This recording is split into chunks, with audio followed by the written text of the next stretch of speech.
Real Madrid Galacticos are not who you think they are. More than 11 of the Galacticos squad left the Spanish giant in less than 2 seasons. In this video, I am going to be revealing to you a shocking discovery of Real Madrid's famous Galacticos era. What would you say if I told you they're not the only ones who have proven their names in the club? And if I go further by saying that Madrid right now is damn full of stars better than the Galacticos, would you believe me?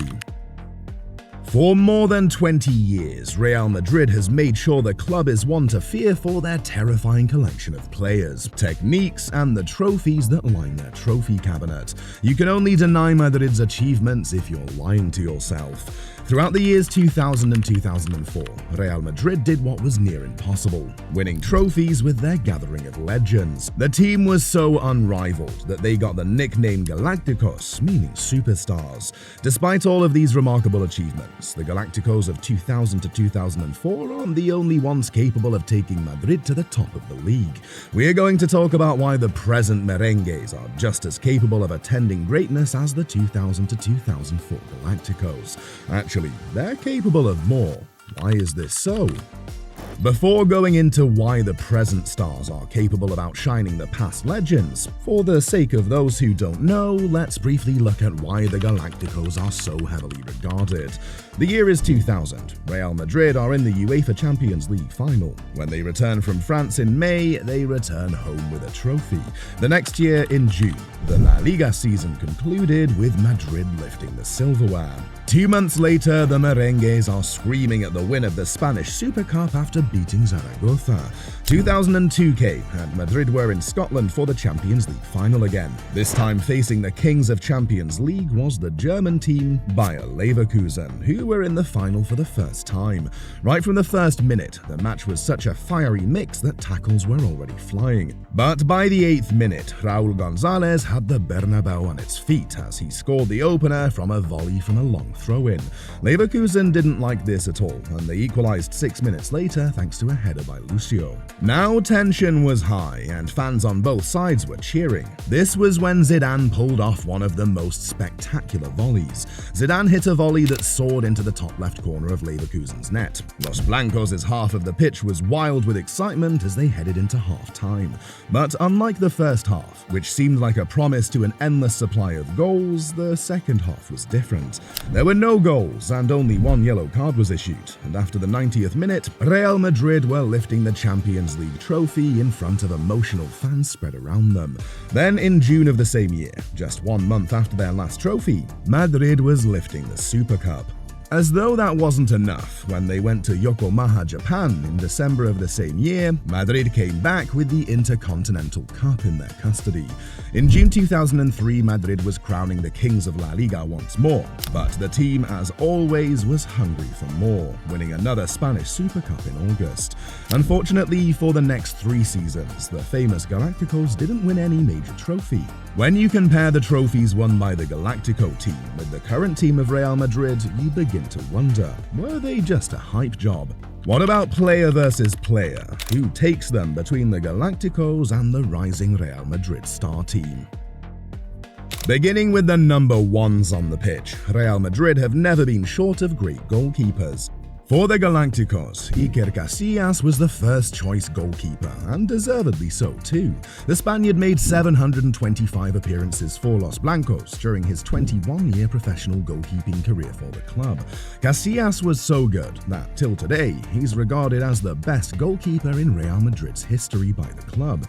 His run for the club included 19 titles and 2 more for the Spanish national team. Casillas conceded 751 goals, keeping 264 clean sheets, and he was impressive enough to keep at least 1 clean sheet in 3 games.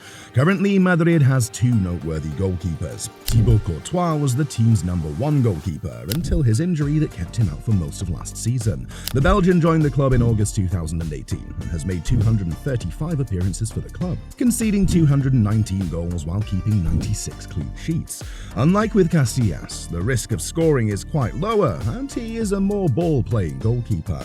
Madrid's second keeper, Andriy Lunin, is no slouch either. The 2023-24 season saw him step up and save Madrid's dream of the La Liga trophy time and time again. But aside from the goalkeeping section, can this recent squad contend with the midfield of the Galacticos era? In its long history, Madrid has been blessed with some of the best midfielders in the world. During the days of the Galacticos, Madrid had players like Zidane, Beckham, Luis Figo and Makelele holding the middle of the pitch. But names aside, what do the stats say about them when compared to the young midfield comprising of Jude Bellingham, Valverde and Tchouaméni? Let's go over both number 5s of both teams, Zinedine Zidane and Jude Bellingham. With 227 appearances, spanning 5 seasons for Los Blancos in his name, Zinedine Zidane scored 49 goals, assisting in 68 others. Even though he was a midfielder, Zidane was more likely to score at least once in 4 games. What's more interesting about this player is how he's not only played midfielder, but has been brought in as a winger and second striker. For Jude Bellingham, his astonishing achievement in the Bundesliga made the Spanish giant pay hefty for his services, and the young star has been living up to the hype. Although the Englishman has played for Real Madrid only 42 times, he scored 23 goals and set up 13 assists too. Also, in his first 10 La Liga appearances, he scored 10 goals. Only Cristiano Ronaldo was able to pull this off for Real Madrid. Bellingham has been called a wonder many times, but what makes him an even bigger wonder is that he's a versatile midfielder. He can play defensive, central, and has a number 10 in midfield. He was also deployed as a false 9 in his debut season for Real Madrid. Speaking of the striking position, which team got more striking power? One of the most popular strikers in the world was housed by the Galacticos, Ronaldo Luis Nazario de Lima. Ronaldo made 177 appearances for Real Madrid after joining in 2002. The Brazilian scored 104 goals, assisting in 34 more. Even with the injuries, Ronaldo was one of the best 1v1 strikers ever. For the new Real Madrid team, after Benzema left, Real Madrid has been struggling to find a striker that can fill the player's position. Vinicius Jr. and Rodrigo have been able to step up to the goal-scoring department of Madrid. Bellingham was put in more strike positions before they signed Rodrigo to take over the spot. During his 216 appearances as a right winger for the club, Rodrigo has 54 goals, with 41 assists to his name. Vinicius Jr. has had better results as a left winger. His 264 appearances saw him score 83 goals and assist 75 others. This wasn't enough for Real Madrid, as they bought one of the world's best players. Once more, Real Madrid has proven that it is the home for stars. After the end of his contract at PSG, Madrid was able to lure Mbappé to the Bernabéu, given that he brings so much to the table.